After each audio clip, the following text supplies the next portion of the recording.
वैदिक काल भारतीय इतिहास का एक महत्वपूर्ण युग था, जिसका समय सीमा 1500 ईसा पूर्व से 600 ईसा पूर्व तक का माना जाता है।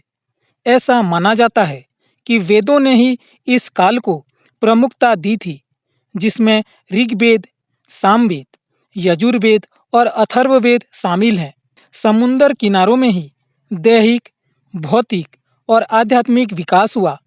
देखते ही देखते इस काल में वर्णाश्रम का भी आरंभ हुआ, जिसने बाद में जाति व्यवस्था का आरंभ कर दिया। वैदिक काल में पुराण और उपनिषदों को प्रोत्साहित किया गया, जो धार्मिक और दार्शनिक विचारों को समर्थन करते हैं। वैदिक काल में समाज का एक दृढ़ व्यवस्थित संरचना थी, जिसमें कई महत्वपूर्ण पहलू शामिल थे, जैसे वर्णाश्रम। वैदिक काल में समाज को 4 भागों में विभाजित किया गया था: ब्राह्मण, क्षत्रिय, वैश्य और शूद्र। इसके साथ ही धर्म का भी उत्पन्न हुआ, जिसने लोगों को अपने कर्मों के अनुसार जीने का मार्ग दिया। वैदिक काल की शिक्षा प्रणाली छात्रों को धार्मिक, नैतिक और सांस्कृतिक मूल्यों के साथ विभिन्न क्षेत्रों में समृद्धि का मार्ग प्रदान करता था। वैदिक काल में शिक्षा प्रणाली मुख्य तौर पर गुरु शिष्य परंपरा पर कायम था। शिक्षा के केंद्र गुरुकुल थे, जो गुरु के आश्रम में स्थित थे। छात्र गुरु के निर्देश अनुसार रहकर विभिन्न विद्याओं का अध्ययन करते थे। शिक्षा का मुख्य केंद्र वेदों का अध्ययन था। छात्रों का चारों वेदों के साथ सीधा संबंध था। छात्रों को ब्रह्मचर्य का शिक्षा दी जाती थी, जिससे उनमें धार्मिक और नैतिक मूल्यों का विकास होता था। उपनिषदों का अध्ययन गहरा ध्यान और विचारशीलता की ओर मुड़ता था, जो ब्रह्म ज्ञान और आत्मा की अद्भुतता पर केंद्रित था।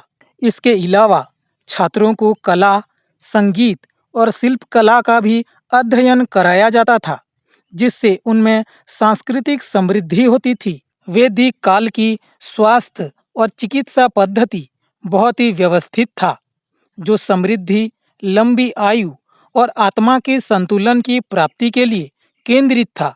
वैदिक काल में आयुर्वेद का उद्भव हुआ, जिसमें तंत्र, मंत्र और औषधि तीनों की संयोग से रोगों को उपचार किया जाता था। रोगों के उपचार के लिए प्रकृति के औषधियों का प्रयोग किया जाता था।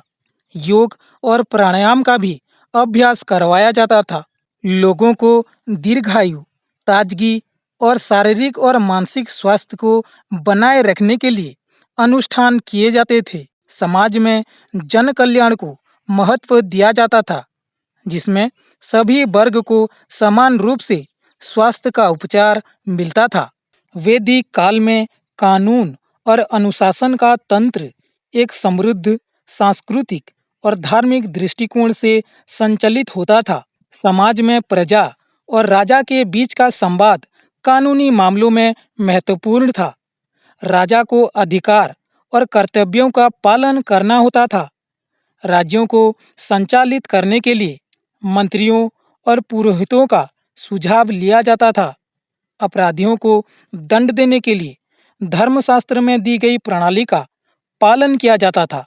वैदिक काल में व्यापार ने समृद्ध और सामाजिक अनुबंध को बढ़ावा दिया और एक समृद्ध आर्थिक शासन निर्माण किया। इस काल में वैश्य वर्ग व्यापारिक गतिविधियों का जिम्मेदार था। इस वर्ग ने वस्त्र, भूषण और अन्य वस्तुएं बनाकर उनकी बिक्री किया करते थे। व्यापार के लिए नदी तट, समुद्र बंदरगाह आदि का उपयोग किया जाता था। सामग्रियों की खरीदारी और बिक्री के लिए अलग अलग स्थानों पर व्यापारिक मेला और बाजार का आयोजन किया जाता था।